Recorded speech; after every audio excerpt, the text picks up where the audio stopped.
Good morning, Emmanuel. My name is Raven Hall. I represent the Board of Trustees, and this year, in May of 2025, we started the journey to find an architect to support the TLC projects.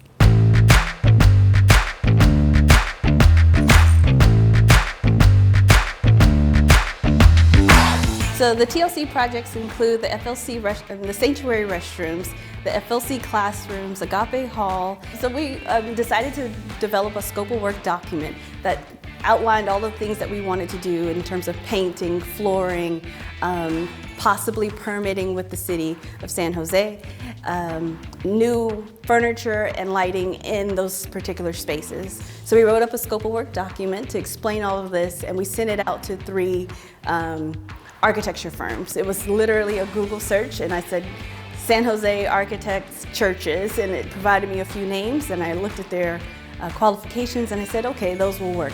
I was done. I was pretty happy with the whole process, quite honestly. And on a Sunday evening, I was sitting on my couch and something just said, go find one more. There should be at least one Black architect to receive the RFP. That's what we call the document that we sent out, the scope of work document. It's like there should be at least one Black architect to receive it. We're an African American church and we pride ourselves on that, and we should give this opportunity to at least propose to a Black architect. Hi, I'm Jeremiah Tolbert. I am the principal and founding architect of Tolbert Design Architects, based here in San Jose. I am born and raised in San Jose. Went to school at UC Berkeley, studied architecture there. Worked for a couple years and for somebody else, and then started my firm 16 years ago. I get a call and Jeremiah's like, hi, I got your email. Can you tell me a little bit about the project? And I said, sure. You know, we're East San Jose. We're doing, classroom buildings. It's about this many square feet. And as I'm describing the building and I talk about the classrooms and how we have a little community room, he pauses me and he's like, wait. Is this Emmanuel Baptist Church? And I'm like, yeah. And he's like, I went to that church. My very first earliest memories of architecture was actually seeing the sanctuary being built. And I just kind of paused because I know that we're only having this conversation because I got an inkling on my couch the day before. And he just starts describing the building to me, and I'm just kind of floored at this point. I would always stare at the stained glass of the Dove, and I would always stare at, even to this day. There is a CMU column right next to it, and there's glulam beams. Before I even knew the term glulam beams, I would just look at the structure of the church, and I would stare at that. I've done a lot of different projects, but a project like this 100% is a full circle moment for me. The spark of architecture was here at this church, right? Even when I learned the term architect, I was still going to this church. I'm helping to renovate what I saw built. And I'm just bubbling it with excitement because I really felt like God was leading this, but he did ultimately agree to send in a proposal, and I think the best part is I kept it quiet. I was able to hold a secret because I didn't want the trustees to select based on the fact that he came from Emmanuel. I said, okay, we already have 4 proposals. I'm going to send all 4 of them out. They're going to review them. We reviewed their experience, their cost, their schedule, and if they could meet our deadlines, any experienced projects that they had, and our ability to just work with them. So we spent 2 months looking at their contracts, looking at different proposals, and at the end of it, the board did choose Tolbert Designs. And in my heart, I was just so excited. And after the final vote was taken, I told them the story I just told you, how it was literally me sitting on the couch and God saying, just go find one more. And I'm so happy that I didn't, I actually listened. And I can say that, God is truly leading this. And when we say Emmanuel, God is with us, I really feel like God is also with TLC. He's literally given us a partner in Tolbert Designs, and I'm thrilled to see where it goes.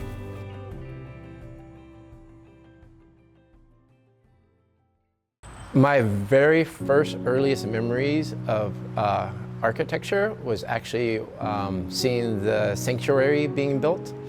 It was really cool for me because like each week I would like pay attention to what was different, what was new, like what they had worked on, you know, during the week.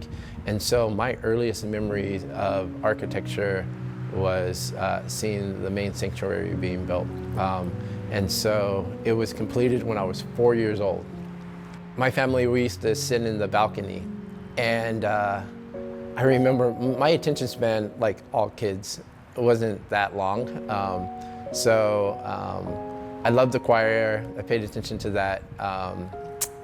And then my mom would give us, me and my siblings, the offering envelopes. And so we used to like unwrap them, you know, from the glue, you know, so we kind of make it flat. And she would give us a pen. So I was always like drawing during service. And also I would always stare at the stained glass of the dove, and I would always stare at, even to this day. There's a CMU column right next to it, and then there's glue lamp beams. Before I even knew the term glue lamp beams, I would just like look at the structure of the church, and I would stare at that.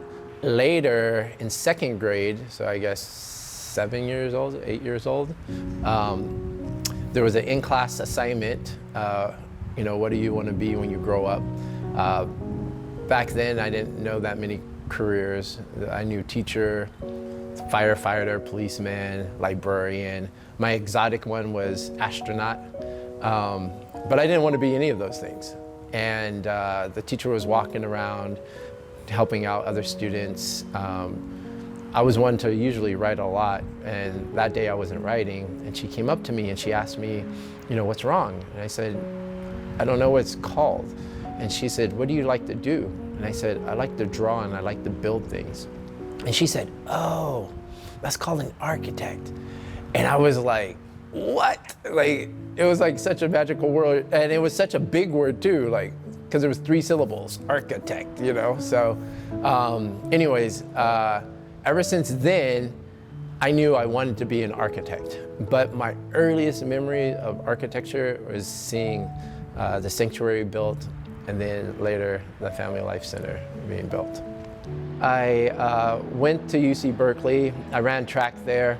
And now today, I also am an adjunct professor there. I teach a class that I created called The Ripple Effect, the Community Design Process. It's a design ethics class where I teach my Cal students, get them ready for the real world, but it's their job to directly teach and mentor Black and brown high school students. And so that's the ripple effect. And so the high school students have they have a college mentor helping them with their personal statements, you know, what to expect when they, you know, get to higher education, and they get college credit. And the college students have a real world portfolio project and a mentee, and the community wins because we do a project for a Black-owned small business or Black-owned or Black-led nonprofit in West Oakland. And so I've been doing this class for 4 years now. We're coming up on our 5th year doing the class. And like, once again, like this ripple effect started here at Emmanuel, right? Like this, me being interested in architecture, now I do it in practice, but then I teach it. And how do you really engage with the community? And I say West Oakland because it was historically predominantly like 99.9% Black. It was where when, you know, that other great migration from the South, and people were coming to California, Black people could only live in West Oakland. And so there's a lot of history there, the Black Panther Party, 7th Street, which was pretty much like the Harlem of the West. And so, you know, people keep coming into, you know, our neighborhoods, developers, and they don't do us right. And so in this design ethics class and real practice that we do, we really work with the community. So we've done a small business called Black Girls Greenhouse, where we designed and built a new greenhouse for them. Our next project was Sankofa Gardens. It was behind the historic California Hotel, which was the only place Black people could stay. Now it's led by a nonprofit, and it's affordable housing for elderly, mostly Black elderly people. And so Sankofa Gardens is a garden right outside the hotel. So it's a healing garden, but it's open for the community too. There's a homeless encampment along that fence line. So they have access to the garden for cooking classes, teaching the elderly in the building, cooking. And then the next project we've done was for High Wave. It's a nonprofit helping artists, musical artists. They're led by producer, award-winning producer Bosco Conti, so we designed a music studio for him and the future artists that he's working with. And then this last spring semester, we worked with, our client was actually the city of Oakland, and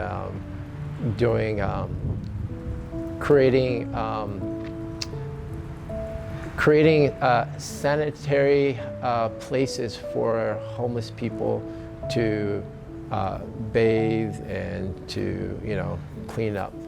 So my class at UC Berkeley, the ripple effect, the community design process, is actually birthed from my architecture youth camp. So I started this camp.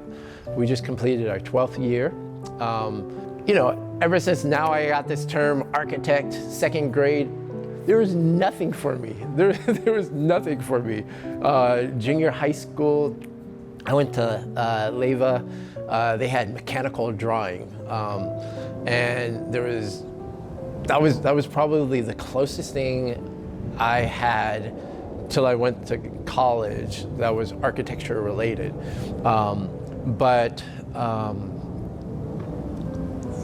Like later, for me, I became the president of the American Institute of Architects, the East Bay chapter, and I created a free week-long architecture youth camp. This is for Black and brown students. I have a chef that cooks for them, so we eat real food. We're eating green beans, mashed potatoes, chicken. The next day we're having Alfredo, whatever. And it's good having the chef because she could cook to all the different dietary needs. But when I started the camp, I partnered with Marshawn Lynch. The first couple years, Marshawn picked the kids from East Oakland, deep East Oakland, and that's how we started the camp. So for 12 years now, I've been doing the camp. He'll come and visit the kids or, whatever. After maybe several years doing camp, I would run into former students from my architecture camp, and they're like, "Hey, remember me?" And I'm like, they're like, "I was in your architecture camp." I'm like, "You, yeah, you, what's up, you? How are you doing? Like, what are you doing now, you?" I couldn't remember all these different kids that I would run into. And so I was like, man, how do I clone myself? And I was like, I know, you know, like Cal has resources, you know, I'm an alumni to Cal. And so I was like, and Cal has a color problem, you know, like, and I got color. I got a bunch of all these black and brown kids, you know, so that's why I created the class at UC Berkeley. So this wasn't a class that was ever offered before. When I wrote, you know, for the, you know, about the class, I said I unapologetically am creating this class to pipeline in more Black and Latino students into higher education. They don't have to become architects, but if they do, that's a plus. You know, they accepted it, and so that's how I'm doing it. And so that's why it's the ripple effect. Like, I only have to teach this group of cohorts, right, of students, and then they directly mentor these high school students. And my architecture camp is for elementary school and junior high school kids.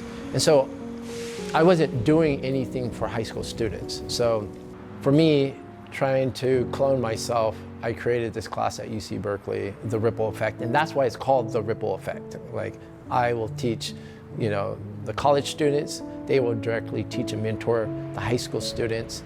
But that all started here. And that's the true ripple effect. Walking with Pastor, and he was showing me the church again, he's trying to tell me the vision, you know, that the congregation wants for the church. And as we were walking through, I kept telling him, wait, I'm sorry, hold on. Like fireworks are going off in my head, because I'm looking at that glue lamp beam and that column, and I'm like, man, the church used to be so much bigger. Like, I'm looking back out the balcony, you know. I was like, I don't remember the steps being this steep, you know, going up there. I used to love playing on those steps. I remember always walking to the men's restroom. You walk by the women's restroom and you're like, man, they got a freaking dance floor lobby in there, you know? Like, I always thought that was cool. Now, as an architect that designs bathrooms, I was like, what a waste of space, you know. Anyways, so it was really cool and very nostalgic to be back here. So, yeah, I spent the first 20 years of my life. I didn't have a choice when I was born. For the first 20 years of my life here at Emmanuel Baptist Church, until I left UC Berkeley. For me, I've worked on churches, I've worked on, you know, large custom homes.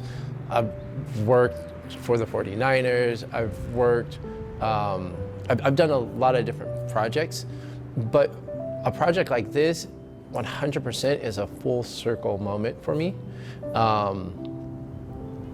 Like I said, like the spark of architecture was here at this church, right? You know, even when I learned the term architect, I was still going to this church. Like, I'm helping to renovate what I saw built, you know? So yeah, if I could, let me just find that real quick. I wrote, Dear Board Chair Hall and the Emmanuel Baptist Church Selection Committee, it is with deep gratitude and purpose that I submit this proposal on behalf of Tolbert Design Architects in response to your request for proposal for the Legacy Continues renovation project. For me, this project is not just professional, it's personal. Emmanuel Baptist Church is a spiritual and communal home where I was raised for the first 20 years of my life. Each week growing up, I would watch the church's expansion projects, the Sanctuary and Family Life Center, unfold, experiences that first inspired me to become an architect and ultimately led me to study architecture at UC Berkeley.